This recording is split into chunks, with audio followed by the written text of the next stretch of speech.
Hello friends, in the series on the income tax cases, today we will discuss a very important issue on section 264.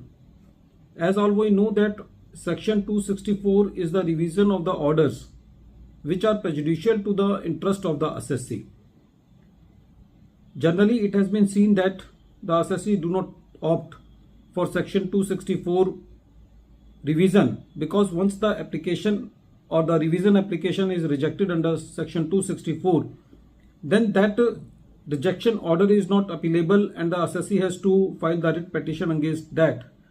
So the assessee do not generally opt for section 264, but if the intent of the legislature is seen, then this is a very important tool in the hands of the assessee.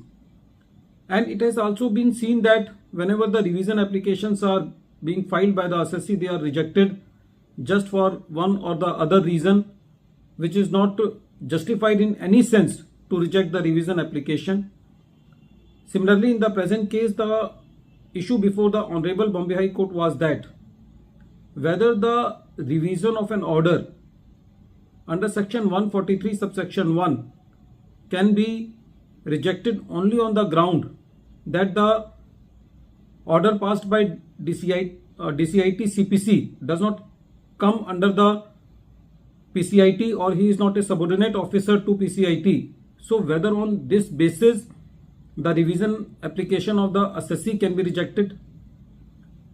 This issue has been taken up by Honorable Bombay High Court in the case of Sarda Paper Limited versus Principal Commissioner of Income Tax and others. And this case is reported in 475 ITR at page number 641.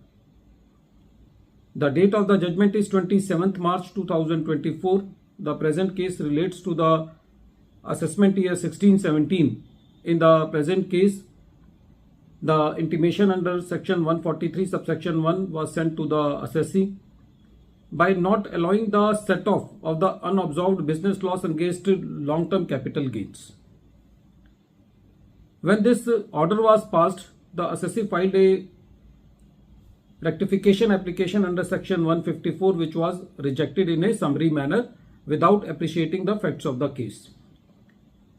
Generally, it has been seen that whenever the assessee files rectification application under section 154, they are disposed of very casually, not in the favor of the assessee, and it has become a practice that now the revenue is using the section 154 only for its benefit, and even a single instance is not being seen that where the rectification applications are disposed of in a sensible manner. Whenever the assessee files the rectification application, they are just lying with the revenue, and whenever they dispose of just by giving a reason that this is not a issue which can be taken under section 154. In the same way, in the present case, the section 154 was rejected. Thus, assessee filed the revision application under section 264 before the PCIT, and when the PCIT heard the matter, the PCIT rejected the application of assessee for revision under section 264 by saying that this is a revision application against the order of DCIT CPC, and according to Principal Commissioner of Income Tax, Deputy Commissioner of Income Tax, CPC does not report to the Principal Commissioner of Income Tax. So the Principal Commissioner of Income Tax gave the logic that he could neither exercise any kind of monitoring on the work of the DCIT CPC. The Principal Commissioner of Income Tax said that he cannot issue directions to him, so he rejected the revision application of the assessee in a very casual manner. When the assessee filed the writ petition against this rejection in the High Court, the court said that in the present case, for the Principal Commissioner of Income Tax to say that DCIT CPC does not come into his jurisdiction or he is not subordinate to him is not correct. So the rejection order against the revision application should be cancelled and the assessee should be given an opportunity again to represent its case before the PCIT, and the matter was basically remanded to the TCIT.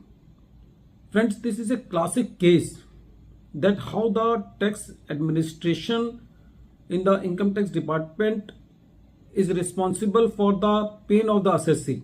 First of all, whenever the orders under section 143 subsection 1 are passed, they are passed in a very casual manner without giving any opportunity of being heard personally. Whenever the assessee files any submissions against section 143 subsection 1 intimations, they are not taken care of in a sensible manner. The proper time is not given, and similarly is the fate of the section 154 rectification applications. They are not disposed of, or whenever they are disposed of against the assessee without giving any reasons or without giving any sensible reasons. And same is the fate with section 264 revision applications. They are just rejected for one or the other reason which are not applicable. For example, in the present case, the revision application was rejected by saying that DCIT CPC does not come in under his jurisdiction, which the court said that the version of the PCIT is not correct. And for every assessee to go to the writ court is also not an easy task, because writ court option is a costly affair, and in that option also a lot of time of the assessee is being burnt in unnecessary litigation, because whenever the assessee files the writ petition, generally the matters are remanded back to the lower authorities. So the option of filing the writ petition is just for getting the relief that the assessee can get one more opportunity to represent before the authorities, and which is not due to the fault of the assessee, that is due to the fault of the tax administration system. At the end of this video, once again I am repeating the name of the case. The name of the case is Sarda Paper Limited versus Principal Commissioner of Income Tax and others, and this case is reported in 475 ITR at page number 641, and the date of the judgment is 27th March 2024. Thank you, friends.